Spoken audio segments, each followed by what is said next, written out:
After they published their report on the Twin Towers, NIST moved on to tackle the collapse of Building 7. What they faced was no easy task. Contrary to the Twin Towers, Building 7 had not been hit by an airplane. It was only partially damaged by the collapse of the North Tower, and it suffered fires that were anything but devastating. Nothing could have suggested it was going to collapse. On the other hand, it looked like the perfect controlled demolition. It featured the sudden onset of the collapse, the rapid acceleration towards the ground, the symmetrical descent of the structure, and it even appeared to have started the collapse from the bottom, as most controlled demolitions do. Professionals in the field of controlled demolitions, such as Dutchman Danny Uwenko, seem to have no doubt on what had happened. Dit is controlled demolition. Zeker weten? Zeker weten. Er is nagesprongen. Dit is in opdracht gebeurd. Dit heeft een team gedaan van experts. We weten heel goed wat ze doen, die jongens. Zie je vanaf boven gaan? Nee, je gaat vanaf onder. Die gaat vanaf onder, ja. Toch? Ja. Ze hebben gewoon kolommen weggeblazen. Er is nagesprongen. Similar comments were made by TV anchors watching the replay of the collapse. It's reminiscent of those pictures we've all seen too much on television before when a building was deliberately destroyed by well-placed dynamite to knock it down. In spite of what seemed obvious to everyone, NIST came up with an absolute historical first. New York City, 2001. No tall building had ever collapsed primarily due to fire. But that's exactly what investigators believe happened to the 47-story World Trade Center Building 7 on September 11th. World Trade Center 7 collapsed because of fires. We really have a new kind of progressive collapse that we have discovered here, which is a fire-induced progressive collapse. According to NIST, the collapse was triggered by the failure of one specific column, number 79, located in the northeastern section of the building. So you look at the floors failing here, and eventually this column 79 is going to buckle, it fails, and then the entire vertical progression takes place.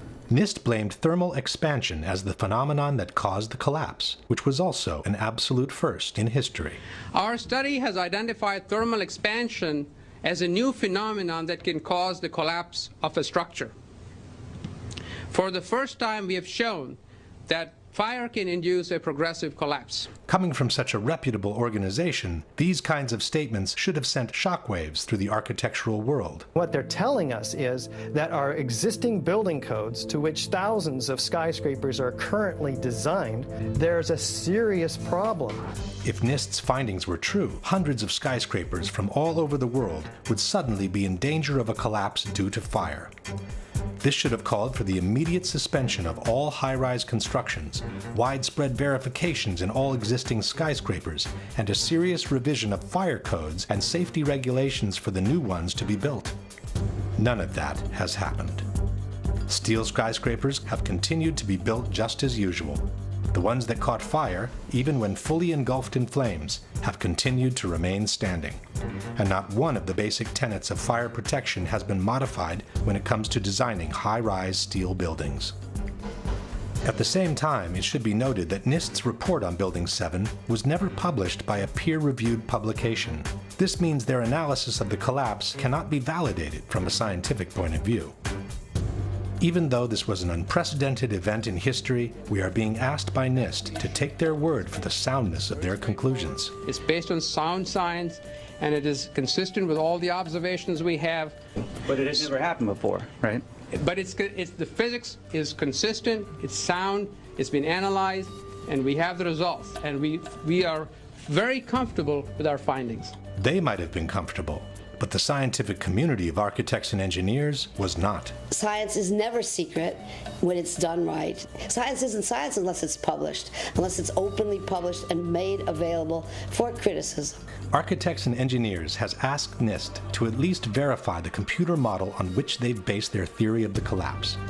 But also in this case, NIST has refused to make their data public. Structural engineers rail against NIST because they refuse to show the visualization. It's a black box. You cannot download any of this data. This means that also for the accuracy of their computer model, we have to take NIST's word for it. Here is our structural model showing the building collapsing, which matches quite well with the video of the event. This is the video of the event. On the right is one of the two animations released by NIST on the collapse of Building 7. When you observe the footage of how the building failed, and when you look at the animation of the failure, and compare that to what you actually observe in reality, I think they disprove their own theories. It is impossible for it to fail the way they said. The second animation released by NIST is even more inconsistent with the real event. While the animation shows a pronounced inward bending of the top of the structure, the video footage shows the entire top section of the building maintaining its shape all the way through the visible part of the collapse. This can be verified by different angles. If this is what NIST calls matching quite well, one can imagine what the reliability of their entire report can be. A similar problem is presented by the computer model NIST has used to simulate the progression of the fires in the building. This computer model was developed by NIST, and no one has been allowed to verify it. Again, we are being asked by NIST to trust them on its validity. We used a well-validated computer program developed at NIST for studying the growth and spread of fires to calculate temperatures throughout the building. On the right in this slide, for example, you see a detailed fire simulation showing the temperature of fires as they grew and spread on floor 12. The graphic shows the temperatures in floor 12 rising after 1 p.m. and peaking around 4 p.m. on the northeastern side of the building. But the same picture NIST has published in their report, which was taken between 3:49 and 3:54 p.m., shows that the fires have already died off across the entire eastern section of the 12th floor. A similar picture, taken between 3:53 and 4:02 p.m., confirms that the fires on the eastern side of the 12th floor had already died off. NIST itself has stated in the same page that there is no indication of fires burning on the east side of the 12th floor at this time. In other words, the accuracy of NIST's computer model doesn't even need to be verified, as it's disproven by the very pictures and statements NIST has published in their own report. In order to justify the first and only collapse in the history of a steel skyscraper due to fire, the debunkers have maintained that Building 7 was weaker than the average steel structure because it had been built over an existing electrical substation. Alors, une des particularités de cette tour 7, c'est qu'elle a été bâtie sur un bâtiment existant qui est une sous-station électrique qui avait été construite dans les années 60 alors que la tour 7 a été bâtie dans les années 80. On verra que ça a été une des raisons de la ruine de ce bâtiment. The building was extremely unconventional. It had this giant Con Ed substation with enormous trusses carrying extraordinarily high loads, very vulnerable to fire and other kinds of damage. But NIST itself has refuted this possibility. From the final report we read, the transfer elements such as trusses, girders, and cantilever overhangs that were used to support the office building over the Con Edison substation did not play a significant role in the collapse of World Trade Center 7. In fact, it was the opposite. After it was completed, Larry Silverstein had the building reinforced beyond its requirements in order to accommodate the needs of its main tenant, Salomon Brothers. From this 1989 New York Times article we read, Salomon Brothers intends to spend nearly 2 years and more than $200 million cutting out floors, adding elevators, reinforcing steel girders, upgrading power supplies, and making other improvements in its million square feet of space. We built in enough redundancy to allow entire portions of floors to be removed without affecting the building's structural integrity, said Larry Silverstein, president of the company. More than 375 tons of steel, requiring 12 miles of welding, will be installed to reinforce floors for Salomon's extra equipment. If there was one skyscraper in the world that should have never collapsed due to fire, it was Building 7. While NIST has been unable to come up with a valid explanation for a collapse due to fire, there are at least 3 good reasons why such a collapse could not have happened in any case. One is the widespread pre-knowledge of the event. As we have said before, the collapse of a steel structure due to fire is considered an absolute impossibility in the architectural world. Steel structural frame buildings, high-rise buildings, simply do not collapse due to fire. We've never had a steel-framed skyscraper collapse in the United States or internationally. No high-rise steel structure has ever been destroyed by a fire in the history of construction. Consequently, if Building 7 was truly brought down by fire, it would have been a totally unexpected event, which would have taken everyone by surprise. It turns out instead that dozens of policemen, firemen, and first responders had been warned that the building was going to come down as early as 5 hours before it happened. All I can attest to is that by noon or 1 o'clock, they told us we had to move from that triage site up to Pace University, a little further away, because Building 7 was going to come down or being brought down. Did they actually use the word brought down, and who was it that was telling you this? The fire department, and they did use the word, we're going to have to bring it down. Firemen also had been warned of the impending collapse. Fireman Holowak, we were just hanging out until Tower 7 came down. Fireman Sweeney, we stood and waited for World Trade Center 7 to come down. By 4 p.m., CNN had already picked up the rumor and was spreading it around the world. We are getting information now that one of the other buildings, Building 7, in the World Trade Center complex, is on fire and has either collapsed or is collapsing. At 5 o'clock, the BBC announced that the building had already collapsed, even though it was still standing in the background. Jane Stanley. Jane, what more can you tell us about the Salomon Brothers building and its collapse? As you can see behind me... At 5 o'clock, Building 7 can clearly be seen on the right of the picture.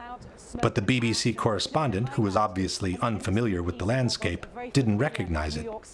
This has fueled ludicrous conspiracy theories, which accuse the mainstream media of having been informed in advance of what was going to happen on September 11.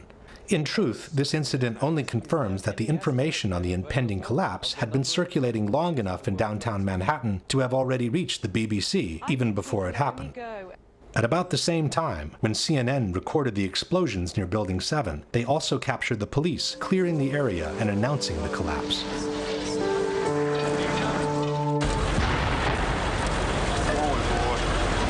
Keep your eye on that building, it'll be coming down. The building is about to blow up. Move it back here. All right, guys? We are walking back. There's a building about to blow up. This is the account by a paramedic who witnessed the collapse. You know, we heard this sound that sounded like a clap of thunder. Turned around, we were shocked to see that the building was, well, it looked like there was a shock wave ripping through the building, and the windows all busted out, and, you know, it was horrifying. Then, you know, about a second later, the bottom floor caves out, and the building followed after that, and we saw the building crash down all the way to the ground. There's even someone who heard a countdown moments before the building collapsed. First responder Kevin McPadden was stationed near Building 7, awaiting for orders from a Red Cross representative. You know, he kept asking the Red Cross rep, what's going on, what's going on? And all the time he had his hand over the radio while he was getting a countdown. And then he's just like, at the last 3 seconds, he takes his hand off and you hear 3, 2, 1, and he had this like heartbroken face. He's just like, just run for your life. It was about a second or two after the countdown ended that you started hearing the explosions. Now, we're talking about bombs. Because, you know, you get that like, bam! You know, there's like a little explosion and then the force. And then boom, boom, boom, boom, boom, boom, boom. That was the building coming down. Question. Given that the collapse of a steel skyscraper due to fire would have been an unprecedented event, how could so many people have known about it so many hours in advance? If the police clearing the area expected a structural failure due to fire, why would they use such an expression as, the building is about to blow up? Can you explain how an unprecedented, totally unexpected collapse due to fire could be predicted with absolute precision by an actual countdown? The second reason that makes the official explanation by NIST untenable is the symmetry of the collapse. As we have seen before, the entire top section of the building falls as a single piece, maintaining an almost perfect symmetry as it descends towards the ground. The symmetry is the smoking gun. It cannot happen that when you have asymmetric damage, you will get a perfectly symmetrical collapse. And all you need to do is look at the videos and see that. The exterior columns on the outside, as well as on the inside, at the bottom would have to be severed almost at the same time. In order for the perimeter to fall perfectly and symmetrically, which it pretty much does at Building 7, all of those columns have to be removed within a tenth of a second of each other. Question. Can you explain how the almost simultaneous removal of all the columns, which was necessary for Building 7 to collapse in the way it did, can be caused by fire alone? The last and possibly most conclusive piece of evidence against the official explanation is free fall. After the initial failure of the penthouse on the eastern side of the building, the entire structure came crashing down to the ground in a little more than 6 seconds.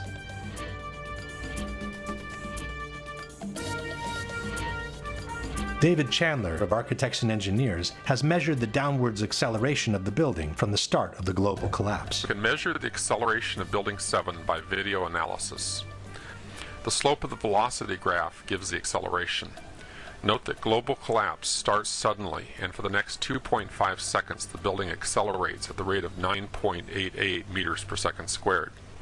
In other words, the rate of collapse of World Trade Center Building 7 over the first 2.5 seconds is literally indistinguishable from free fall in a vacuum. When Architects and Engineers presented NIST with these calculations, they forced them to correct their preliminary report and acknowledge the free fall of the building for the first 8 stories of the collapse.